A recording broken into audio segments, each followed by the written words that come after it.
പിന്നെ സാമ്പത്തികത്തിൽ മെയിൻ പറയണത് ഏറ്റവും കൂടുതൽ നമ്മുടെ മക്കൾക്കും പഠിപ്പിച്ചു കൊടുക്കേണ്ട കാര്യമാണ്. സമ്പത്ത് ഉണ്ടാക്കുന്നത് പോലെ തന്നെയാണ് അത് സംരക്ഷിക്കേണ്ട ഉത്തരവാദിത്വം. അപ്പൊ അതിന് നമ്മൾ എന്തൊരു സാധനം വാങ്ങിക്കാൻ പോകുമ്പോഴും 3 കാര്യം ശ്രദ്ധിക്കേണ്ടതുണ്ട്. ഒന്ന്, ആ സാധനം വാങ്ങിക്കാൻ വേണ്ടി പോകുമ്പോൾ ഇതെനിക്ക് അനാവശ്യമാണോ, ഇതെനിക്ക് ആവശ്യമാണോ, ഇതെനിക്ക് അത്യാവശ്യമാണോ. ഓക്കെ, ഈ 3 പോയിന്റുകൾ നോക്കിയിട്ട് വേണം വാങ്ങാനായിട്ട്. എന്തൊരു സാധനം അതിൽ അത്യാവശ്യമാണെങ്കിൽ മാത്രമേ വാങ്ങാൻ പാടുള്ളൂ. അപ്പൊ എന്തായി, നമ്മൾ ഉണ്ടാക്കുന്ന പൈസ അത് നല്ല രീതിയിൽ മാനേജ് ചെയ്ത് പോകാൻ പറ്റും. അനാവശ്യമായിട്ട് ചെലവാവില്ല, അത്യാവശ്യമുള്ളത് മാത്രം വാങ്ങാം. അതെ.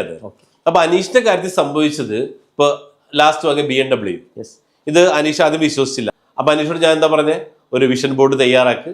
ആ വിഷൻ ബോർഡിൽ എന്നും ഇതിനെക്കുറിച്ച് കാണണം, ഈ കാറിനെ കുറിച്ച് കാണുന്നു, ഇതിനെക്കുറിച്ച് കേൾക്കുന്നു, ഇത് മാത്രം അല്ലെ.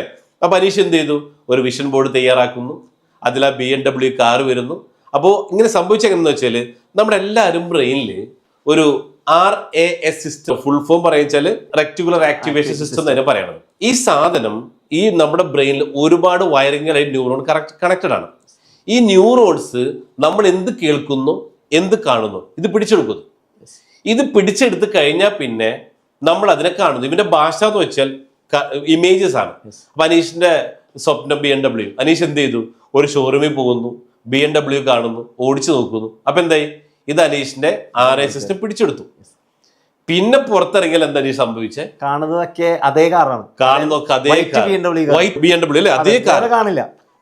അപ്പോൾ അനീഷ് ചിന്തിക്കേ, ഇതിന് മാത്രം BMW റോട്ടിലുണ്ടായിരുന്നു. തീർച്ചയായിട്ടും. പക്ഷെ എന്താണ്, ഇത് മാത്രമേ നമ്മളെ RAS കാണിച്ചിരുന്നു. ഇതേപോലെയാണ് എല്ലാം ജീവിതത്തിൽ നടപ്പിലാക്കുന്നത്. അപ്പൊ നമ്മൾ എന്തൊരു കാര്യം ആഗ്രഹിച്ചാലും അതൊക്കെ നേടിയെടുക്കാൻ പറ്റും. അപ്പോൾ ഇപ്പൊ അനീഷ് വന്നേക്കെന്ന് വെച്ചാൽ, അനീഷ് ഒരുപാട് ആഗ്രഹങ്ങൾ വേറെ ഉണ്ട്. അതിന്റെ അടുത്ത